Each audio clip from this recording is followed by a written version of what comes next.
Imagine stepping into a world with no maps, no street signs, and no GPS to guide you. A time when finding your way meant reading the stars, memorizing the bend of a river, or trusting a stranger's directions whispered at a crossroads. In the medieval world, navigation was not just a skill, it was survival. Tonight, we'll journey slowly through that forgotten age, uncovering the quiet, often overlooked ways people found their path across forests, mountains, and seas. Stay with me, as each detail will bring you closer to understanding how ordinary travelers managed to cross a world that, to them, seemed endless and uncertain. Chapter 1. Following Roads, Rivers, and Memory. Imagine for a moment that you are standing on a medieval road, somewhere in Europe around the year 1200. The path beneath your feet is uneven and rutted, worn deep by the wheels of wooden carts, the hooves of oxen, and the constant footsteps of people going about their journeys. The road does not look like the neat, paved highways that you know today. It is not marked with signs telling you where to go, nor is there a painted line dividing directions of traffic. Instead, it is simply a dirt track, sometimes broad, sometimes narrow, leading into the unknown. Now imagine you are a merchant. You have goods to sell at a market in a town 2 days away. You must find your way there without a printed map, without a compass, and certainly without GPS. How would you do it? This is the puzzle that faced countless medieval people every day. Travel was essential. Peasants went to nearby villages. Monks journeyed between monasteries. Knights rode to fulfill obligations. And merchants moved goods across vast distances. Yet few people had any kind of map, and even fewer had the luxury of formal navigation tools. The art of travel was instead grounded in memory, landscape, oral tradition, and the careful observation of the world, roads without signs. The first thing to understand is that most medieval roads were not designed in the way we think of roads today. They did not have standardized routes, nor were they carefully planned with engineering precision. Many began as paths made by herds of animals moving across the land, which were then widened by carts and wagons. Others were remnants of old Roman roads, still surprisingly sturdy centuries after the fall of Rome. But even where Roman stonework survived, travelers were faced with a challenge. There were no signposts at crossroads. Instead, people relied on knowledge passed down orally. Villagers told travelers where one road led and where another turned. Directions were described not in precise measurements, but in landmarks. Follow the road until you come to the great oak tree. Then turn where the stream crosses, and keep on until you see the church spire of the next village. To you, this might sound imprecise, but to a medieval traveler, such instructions were entirely practical. Churches were almost always the tallest and most visible structures in a landscape, their spires rising above fields and woodlands. Rivers, too, were constant guides, and crossing points like fords or bridges became natural markers for memory. Rivers as highways, while roads were often muddy, broken, and slow, rivers provided a different kind of navigation. In medieval Europe, rivers were highways of travel. Boats carried not just goods but also information. A person journeying over land might look to a river both for direction and orientation. If you were following the Rhine, the Danube, or even smaller rivers like the Loire, you would know that keeping alongside it would lead you to settlements and trading towns. Rivers rarely flowed in straight lines, but they connected places in ways that were easy to remember. Pilgrims, merchants, and even armies used rivers as reference points. In fact, many major medieval cities, Paris, London, Cologne, Florence, were founded along rivers for precisely this reason. Travelers would also use bridges as navigational waypoints. Bridges were rare, expensive to build, and heavily used. Often they were associated with chapels or shrines, which added another layer of memory. To say, "Meet me at the bridge of St. Benezet," was to give a precise location that nearly everyone would recognize. The oral map of memory, without written maps, directions lived in people's heads. Memory and oral tradition acted as the GPS of the medieval world. Pilgrims in particular became experts at recalling long stretches of road because they often walked hundreds of miles to holy destinations like Santiago de Compostela in Spain, Canterbury in England, or Rome itself. Pilgrimage guides did exist, but they were usually written in Latin and only accessible to the educated. For the common traveler, directions were learned from others. A person might stop at an inn and ask which fork in the road to take, or they might inquire at a monastery. Along the way, travelers depended on a living web of human memory, where knowledge of the road was stored not in paper, but in conversations. This raises an interesting thought. Travel in the Middle Ages was not just a solitary act, but a deeply social one. You could not simply set out alone and trust a map in your pocket. You needed people. You needed to ask, to listen, to share, and to remember. Navigation was an act of community. The landmarks of faith, religious life added another important element. To navigation, the church. Cathedrals, monasteries, and shrines were deliberately built to stand out. Monasteries were often located on hills or in open valleys, making them visible for miles. Towers, bells, and even distinctive roof shapes helped travelers orient themselves. Consider the story of the Camino de Santiago. Pilgrims traveling to Santiago de Compostela relied not on maps but on a series of churches, bridges, and hospices that stretched across France and Spain. Each one marked progress along the way. The route became so well established that it functioned almost like a living roadmap. Pilgrims would follow scalloped shell symbols carved into stones or marked on buildings, guiding them step by step toward their destination. Even for those not on pilgrimage, religious landmarks shaped the geography of travel. Shrines at crossroads offered both spiritual and practical guidance. You might light a candle to pray for safe passage, but you also remembered the shrine as a marker for turning east instead of west. Stars, sun, and seasons when traveling long distances, especially across open land, medieval people sometimes turned to the heavens. Knowledge of astronomy was not confined to scholars. Farmers and shepherds, whose lives were tied to the cycles of nature, often knew how to tell direction from the sun and stars. The North Star, for example, was a fixed point in the sky, and sailors used it to keep their bearings at sea. On land, too, it could help orient a traveler who knew where to look.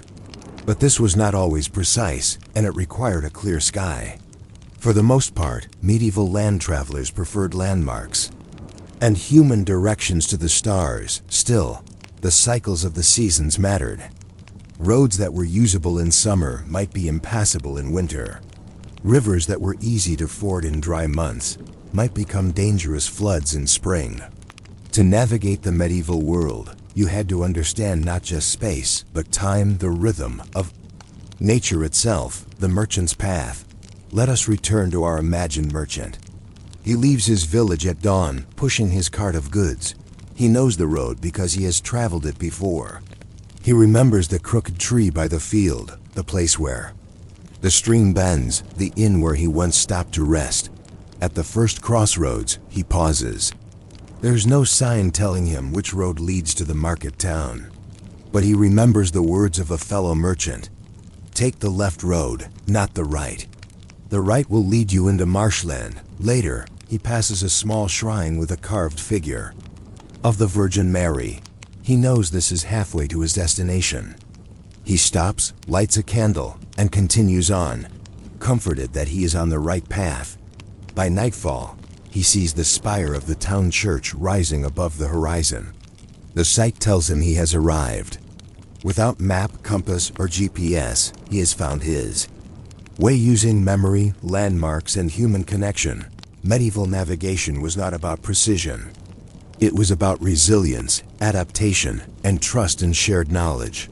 People did not need printed maps because their world was a web of remembered routes, sacred places, and familiar landscapes. But as we will see, this system of travel had its limitations. What happened when people needed to journey farther than memory could take them? What about those who traveled beyond their homeland, into lands where the roads, rivers, and landmarks were unfamiliar? Chapter 2. Rivers, Roads, and the Memory of Paths. If you imagine the medieval traveler moving slowly across the landscape, you must think not only of stars and wind, but of more earthly things: roads, rivers, tracks beaten down by the hooves of horses, and the bare feet of countless peasants. To navigate in a world without GPS, or even reliable printed maps, people relied on the physical geography around them, and the shared memory of paths passed down from one generation to the next. Rivers were the great guides of the Middle Ages. In Western Europe, names like the Rhine, the Danube, or the Seine carried not just political weight but practical meaning. A river was a road made of water, reliable and familiar. Its course did not change much within a human lifetime, and it always led somewhere, usually to the sea or to another town. Many villages sprang up along these rivers because they provided not only food and transport, but also a ready-made navigational line. You could walk beside them, sail along them, or simply remember that if you keep the river to your right, you will eventually reach Cologne. The same was true of the road systems, though these were more fragile. Some medieval routes were the inherited bones of Romang roads, especially in southern Britain, France, and Italy. These ancient stone-laid paths cut across fields and forests in ways that were difficult to forget. Even centuries after Rome's decline, people could follow the straight, enduring lines of their old roads.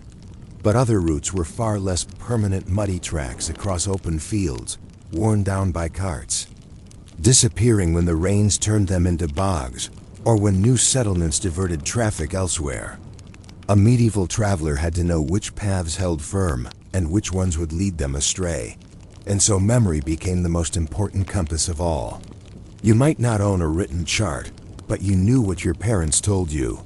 When you reach the tall oak, turn toward the hill that looks like a sleeping man. Follow that ridge until the stream cuts across it. Then walk downstream, and the village will appear. These sorts of directions were passed along orally, and they demanded attention. You had to notice things, fix them in your mind, and remember not just the place but the sequence: tree, hill, stream, village. If you forgot one, you could be lost for days. Travelers often relied on guides, local people who knew their own regions, roads, rivers, and landmarks better than anyone else. A pilgrim heading from England to Santiago de Compostela in Spain, for example, might hire a guide to help them through the Pyrenees, where paths split, disappeared, or looped back upon themselves in confusing ways. Local shepherds, hunters, or woodcutters often served as these guides, trading their knowledge of the land for a few coins, food, or clothing. But even when you had guides, memory, and rivers, the world was not always kind. Forests, especially in northern and central Europe, covered vast areas. In the Black Forest of Germany or the dense woodlands of Poland, the trees seemed endless and paths were easily lost. A sudden storm could wash away tracks or flood a stream until it could not be crossed. In such places, travelers sometimes relied on church towers. In flatter regions, the tall spires of churches were built not only to reach toward heaven, but also to serve as beacons in the landscape. A tower could be seen from miles away, guiding you like a lighthouse across the fields when the land itself failed to guide them. Medieval people also made use of human infrastructure: inns, way stations, and crossroads markers. In France and England, crosses were often erected at junctions, both as places of prayer and as signs to weary travelers that they were on a known route. Inns grew up along popular paths, especially pilgrimage routes, and their keepers passed along local advice: take the lower road, not the higher one. The bridge was washed out last spring. In this way, information about routes was passed from mouth to mouth, just as directions are shared today when someone says, "Don't trust the GPS, turn left at the old barn instead." The role of monasteries in navigation cannot be overlooked. Either, many monasteries offered hospitality to travelers, especially pilgrims, and monks often kept detailed local knowledge of roads, rivers, and conditions. Some monasteries maintained rudimentary maps not to scale, not precise like the maps you know today, but diagrams showing the relationships of towns, rivers, and churches. These were sometimes painted on walls or written in manuscripts. They were less maps in the modern sense and more reminders of how the world connected. A monk might not be able to tell you the exact distance in miles, but he could tell you which direction led to Rome and which road to take if you wanted to reach Paris. Merchants, too, added to this oral and communal memory of navigation. Traders, who traveled repeatedly between towns, learned which roads were safest, which fords were passable, and where brigands tended to lurk. They often carried not just goods but also knowledge, spreading news about conditions along the way. In some cases, they developed little tricks to help themselves remember. Some knotted strings, others carried walking sticks carved with notches. That represented stages of a journey. These primitive mnemonic tools allowed them to retrace their paths more reliably. And yet, even with all of these aids, rivers, roads, towers, guides, medieval navigation remained uncertain. Detours were common and delays inevitable. Flooded rivers, fallen trees, or hostile lords demanding tolls could change a traveler's route at a moment's notice. A road might lead straight into a newly fortified estate, forcing you to take a longer and less familiar path. Even rivers were not always reliable. Floods might alter their courses, or low water might prevent boats from sailing. Still, people adapted. They developed a kind of patience that modern travelers rarely require. A journey of 50 miles could take days or even weeks, depending on conditions. And the rhythm of travel matched the rhythm of the land. You moved when the weather allowed, when the rivers permitted, when memory and landmarks aligned to guide you forward. But what happened when the landscape offered no such help? What if you were traveling not along rivers or roads, but across the open sea, where no tower, no forest path, no inn, and no guide could show the way? That question pushes us into the next stage of medieval navigation, the great challenge of crossing water. Chapter 3. Across the open seas. Imagine now that you leave the safety of land. No more rivers to follow, no more church towers to guide your way. Instead, there is only the sea, endless, restless, and seemingly identical in every direction. For medieval sailors, this was the greatest navigational challenge of all. To cross the open water without GPS, modern charts, or even a clear idea of what lay beyond the horizon required a blend of courage, experience, and techniques that too. US might seem impossibly simple. The first and most basic method was what seafarers called dead reckoning. The principle was straightforward. You remembered the direction you had traveled, the speed at which your vessel moved, and the time spent moving. By combining these, you could roughly estimate your position. If you sailed west for 3 hours, at a steady pace, you might say to yourself, I am now about 3 leagues west of where I started. But this method required constant attention and a strong memory. A shift in the wind, a storm that blew you off course, or even the simple loss of concentration could throw off your calculations. To help with dead reckoning, sailors made use of tools like the log line. This was a rope with evenly spaced knots, attached to a piece of wood that was thrown into the water. As the ship moved away from the floating log, sailors counted the number of knots that slipped through their fingers in a set amount of time, usually measured with a small sandglass. This gave them a crude measure of speed, which they could then combine with their direction and time to guess how far they had traveled. From this practice comes the nautical term knots for measuring speed at sea. Direction, of course, mattered as much as distance.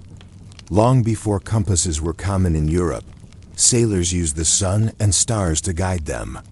During the day, the sun's position gave a rough sense of east and west. At night, The pole star known today as Polaris was a critical anchor in the northern sky. By keeping the pole star in a steady position relative to their ship's rigging, sailors could maintain a course even across dark waters. In southern seas, where Polaris was not visible, sailors relied on constellations such as the Southern Cross. By the late Middle Ages, the magnetic compass began to spread across Europe, having arrived from China through the Arab world.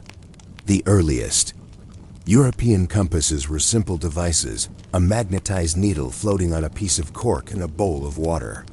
Despite their crudeness, they allowed sailors to maintain a course even when clouds hid the stars. To the medieval mind, the compass was a strange and almost magical tool, and some even suspected it of sorcery. But its usefulness quickly overcame superstition. By the 14th century, compasses were being used widely in the Mediterranean and gradually beyond. Yet even with compasses and stars, medieval sailors did not truly sail into the unknown. Instead, they often relied on what was called portolan charts. These were detailed coastal maps, first produced in the Mediterranean in the 13th century. Unlike the symbolic world maps of monasteries, portolan charts were practical, showing harbors, bays, islands, and compass lines radiating across the page to help sailors plot courses from one safe port to another. They were not perfect, but they were revolutionary in their detail and accuracy compared to earlier maps. For sailors hugging the coasts of Italy, Spain, or North Africa, they were indispensable still. For much of the medieval world, open ocean sailing remained the exception, rather than the rule. Most mariners preferred to keep land in sight whenever possible, following the coastlines and stopping at familiar ports. A voyage across the North Sea might mean sailing from headland to headland, using cliffs, river mouths, or even the smell of the land to stay oriented. The Vikings, centuries earlier, had mastered this kind of coastal navigation, relying on landmarks, bird flights, and even the color of the sea to find their way. In Icelandic sagas, there are references to sailors releasing ravens from their ships. If the birds flew straight, it meant land was near. Another important tool of navigation was oral tradition. Just as land travelers memorized the sequence of trees, hills, and streams, sailors memorized the sequence of harbors, headlands, and currents.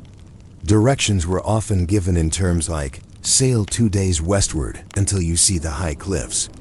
Then turn south until the sun sets directly behind the mountains. These instructions were passed from sailor to sailor, generation to generation, and they worked because they were based on collective memory and lived experience. And yet the sea remained unpredictable. Storms could sweep ships far from their intended course, and without precise instruments, finding the way back was a matter of luck as much as skill. Many voyages ended in shipwreck, their crews never to be heard from again. But others, through persistence and observation, expanded the boundaries of the known world. By the late Middle Ages, Portuguese sailors were venturing down the coast of Africa, using improved compasses, portolan charts, and their growing knowledge of winds and currents. These early voyages laid the groundwork for the great age of exploration that would follow. What is striking, when you reflect on these methods, is not just their ingenuity, but their fragility. Navigation in the medieval world was always a delicate balance of knowledge and uncertainty. Whether walking beside a river, following a dusty road, or steering by the stars, travelers placed their trust in memory, community, and the natural world. In an age without satellites, without GPS, even without reliable maps, they still managed to cross mountains, seas, and continents. It makes you wonder, are we, with our reliance on glowing screens and precise digital directions, really so much more secure in our navigation? Or have we lost some of the patience, memory, and intimate attention to the land and sky that once guided people across the world? Thank you for staying with me through this quiet journey into the past. I hope tonight's story helped you drift a little closer to rest. If you enjoy these calm explorations of history, I'd be grateful if you could take a moment to like this video and subscribe to Quiet Boring Sleep. It helps me continue bringing you more slow, thoughtful stories to keep you company at night. Until next time, may your dreams be peaceful, and may the past always guide you gently into sleep. Good night.